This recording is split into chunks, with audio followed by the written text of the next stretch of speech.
어떤 부동산에 투자해야 할지 이전 영상에서 말씀을 드렸으니 이번 영상에서는 어디에 있는 부동산을 사야 하는지에 대해 말씀을 드려보겠습니다.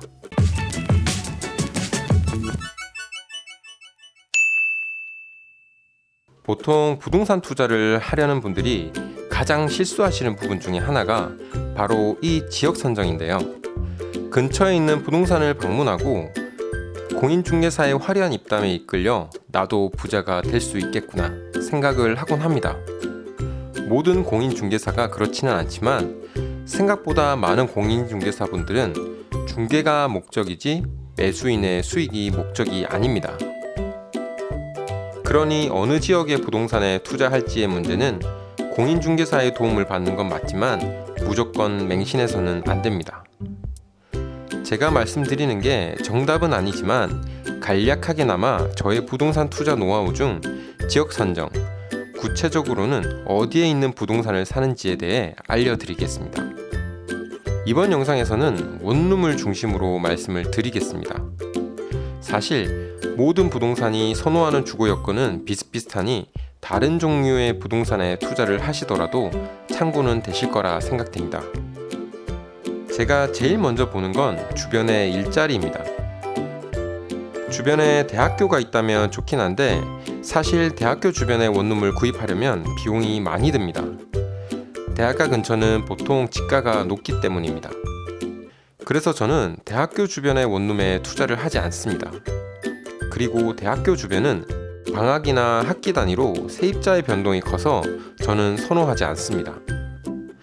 그리고 여러분이 투자하려는 주변에 대학교가 없을 수도 있으니 대학교가 근처에 없다는 가정하에 말씀을 드려보겠습니다. 말씀드린 것처럼 저는 주변에 근무처가 있는지를 살펴보는 일을 먼저 합니다. 학생을 제외하면 직장인은 원룸의 가장 큰 수요자이기도 하고 주변에 회사가 밀집되어 있다면 기본적인 수요 공급 원칙에 따라 그곳은 부동산 가격이 하락하는 일이 잘 없기 때문입니다. 꼭 회사가 도보로 이동 가능한 거리에 있을 필요는 없습니다. 차로 10분 정도 거리에 있고 대중교통이나 교통시설만 잘 되어 있어도 괜찮습니다. 회사가 너무 가까운 걸 꺼리는 사람들도 꽤 있습니다. 왜 그런지는 여러분의 상상력에 맡기겠습니다. 아무튼 직장이 될 만한 시설이 근처에 많다면 원룸과 같은 주거 공간의 수요가 꾸준히 있을 수 있으므로 이 부분을 저는 가장 중요하게 생각합니다. 직장이 될 만한 시설의 위치를 보고 나서 보는 것은 원룸과 그 주변의 주차시설 그리고 교통시설입니다. 원룸 건물 내에 주차 가능 대수, 그 주변의 도로가에 주차가 가능한지, 그리고 대중교통 이용과의 접근성, 큰 도로까지 도로가 잘 나와 있는지를 봅니다. 자가용을 가지고 있는 세입자와 자가용을 가지고 있지 않은 세입자가 모두 생활하는 데 문제가 없는지를 보는 겁니다. 이런 교통시설이 불편하면 계약 기간이 끝난 후 이사를 나갈 가능성이 커집니다. 그 다음으로 보는 것이 주변의 편의시설이나 주거 환경입니다. 이것이 가장 중요할 것이라고 생각하지만 그것은 본인이 살 집을 알아볼 때고 원룸과 같이 수익형 부동산을 선택할 때에는 저는 이 부분을 크게 염두에 두지는 않습니다. 원룸은 보통 주거 밀집 지역에 있는 경우가 많기 때문에 주변 환경은 주로 주택가나 원룸촌일 가능성이 큽니다. 그리고 편의시설의 경우 요즘에는 워낙 편의점이나 마트가 곳곳에 편제되어 있어 크게 세입자들이 편의시설로 불편을 겪는 경우는 없습니다. 대형마트가 근처에 있다면 좋다는 얘기는 역시나 본인이 살 집을 고를 때입니다. 원룸에 사는 세입자들이 대형마트에서 자주 장을 보거나 하는 일은 드물 테니 말이죠.